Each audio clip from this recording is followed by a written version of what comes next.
Hi, everyone, and welcome to another Eagle Forum Capitol Hill update. I'm Tabitha Walter, the political director of Eagle Forum. And I'm Kirsten Hassler, Eagle Forum's executive director. President Biden gave his first State of the Union address Tuesday night. We have seen a year full of abortion rights, vaccine mandates, and unchecked immigration. His address ended up being a roller coaster ride of calls of unification, despite his leftist agenda and intent to undermine what could be seen as his conservative leanings. Yeah, the glaring issue that Biden addressed first was the Russian invasion of Ukraine.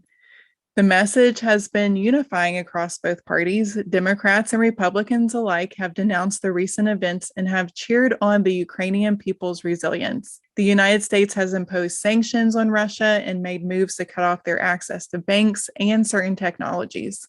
Republicans say the U.S. could do even more damage to Russia, though, while protecting our own independence. Last year, the U.S. imported on average 700,000 barrels of oil per day from Russia. Senator Roger Marshall from Kansas introduced a bill that would stop this altogether and restart the Keystone XL pipeline to make America energy independent. With Biden's call to buy American, this is exactly where he should start. But he is too focused on crippling businesses with energy inefficiency and climate change standards. As Biden moved on in his speech, he gave us all whiplash on a couple of issues. Biden's comments on immigration were surprising. He stated, quote, "Folks, if we are to advance liberty and justice, we need to secure the border and fix the immigration system," end quote. The border crisis was a huge thorn in his side last year. It's no surprise that it became a disaster after he reversed 10 Trump-era executive orders that enforced border security. Then House Democrats kept stripping out border wall and ICE funding from their appropriations bills. He even wrapped up the immigration issue by calling on Congress to give citizenship to dreamers. He continued to raise eyebrows on the issue of funding our police. He stated, quote, "The answer is not to defund the police, it is to fund the police," end quote. Now, this is the same rhetoric he used while visiting New York last month. However, Eagle Forum reported on a leaked executive order that would significantly weaken our police forces by placing extreme limitations on them and allowing woke policies to take precedence.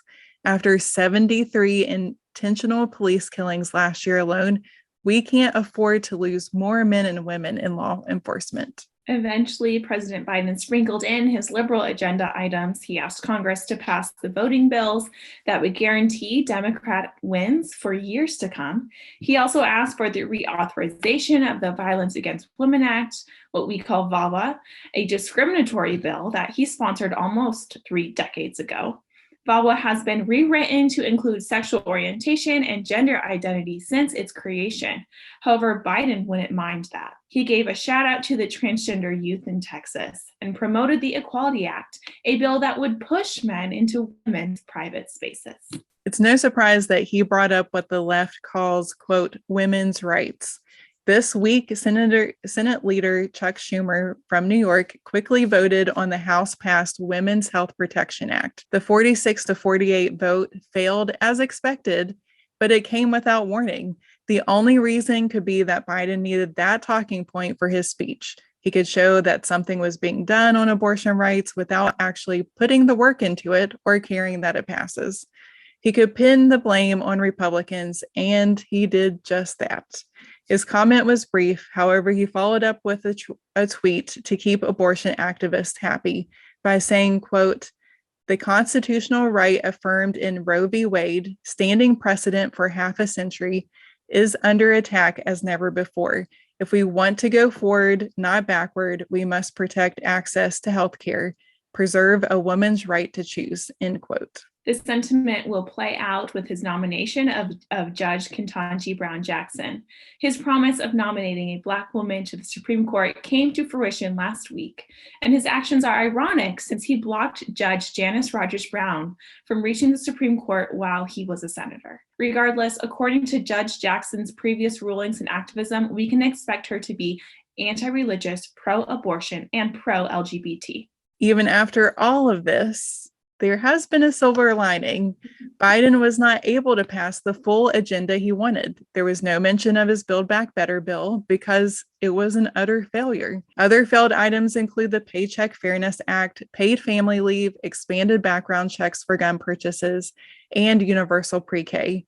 Despite his pleas for his voting and immigration reforms, he has been unsuccessful in that as well.